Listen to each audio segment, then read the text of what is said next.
earth as it is in heaven. Give us this day. I want all of you to say a prayer right now. We the people are requesting military step in and redo our election. It was fake and false.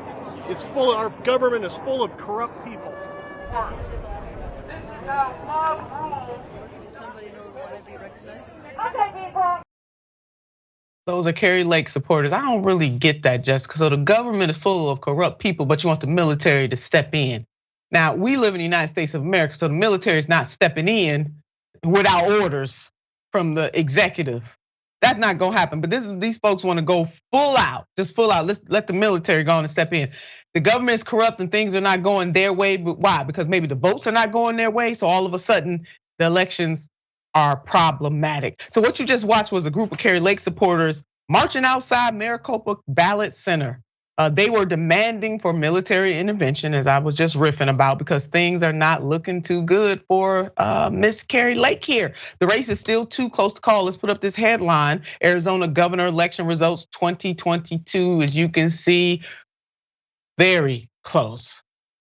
Katie Hobbs has a 1% lead over her election denying opponent. Kari Lake is doing exactly what Republicans do best: lying and spreading election disinformation, because when it doesn't go their way, they spread disinformation. Take a look at this Josh Hawley tweet, who claims Republicans are due for something new. The old party is dead, time to bury it, build something new. Yeah, that's what he said. Republicans are at a crossroads right now. They are at a weak point. The Republican Party is at a very weak point right now. Going even further, Dave Chappelle gave a monologue on Saturday night on SNL, where he talked about something very important. Trump is adored by his followers. Here's what Chappelle had to say. Donald Trump is an honest liar. That first debate, I've never seen a white male billionaire screaming at the top of his lungs. This whole system is rigged. And across the stage was Hillary Clinton looking at him like, no, it's not. I said, now wait a minute, bro. It's what he said. That's coming from Dave Chappelle during a skit on SNL.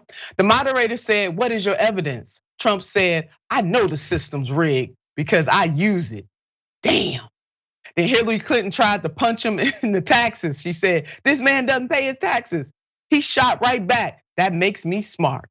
And then he said, if you want me to pay my taxes, then change the tax code. But I know you won't, because your friends and your donors enjoy the same tax breaks that I do. And with that, my friends, a star was born. I mean, David Chappelle is going right at this thing. One more point made by David.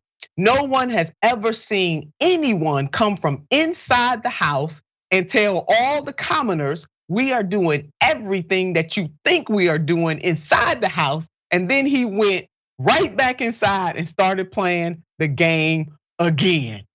Damn is right. David Chappelle laid that out. Remember when President Donald Trump said he wanted to drain the swamp, but he neglected to say that he was the leader of the swamp that he was trying to drain? And so while he was pointing fingers, trying to drain the swamp, he was orchestrating the whole swamp scene. That is really what David Chappelle is laying out. You also may recall, I'm old enough to recall when Trump laid it down, when folks were talking about corruption. You know, my grandmother said even a broke clock could be right twice a day. He made it very clear that he could buy and sell, that he has bought and sold many of the politicians that were bumping up against him. And Jessica, that is the systemic, that is what people in this system, see, they don't want somebody like him, as David Chappelle say, he come out and tell all the secrets and then he just goes back, rolling back with the same system. But just because we abhor his policies and the way he misled this country does not mean from time to time, especially when he was talking about the corruptness of the system, that he was not right. He was right, and he's the ringleader of it. Absolutely. Donald Trump ran as a populist, an economic populist at times, but then governed as an elitist. It was business as usual. And the thing he did was he fomented so much anger within his base because they know that the system's corrupt. They know it doesn't work for them. But our public education in the United States isn't great, and that's all intentional. So people don't realize the economic system is rigged against them. There's no good reason. We don't teach basic economics in K through 12. And the bad reason that we have is they want to keep people ignorant of how the economic system is rigged against them. The problem is Trump didn't get into office and do anything to fix how the system is rigged. And these people are still very angry and they still think he has their best interests in mind.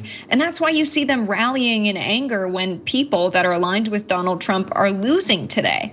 I still think there are people who are bamboozled by this guy of Trump and just want to watch the world burn. Thankfully, we finally got a Democrat in the role of Secretary of State in Arizona, because the person that was in that role before, the Republican rival they ran against, was at January 6th and denied that the election was valid in 2020.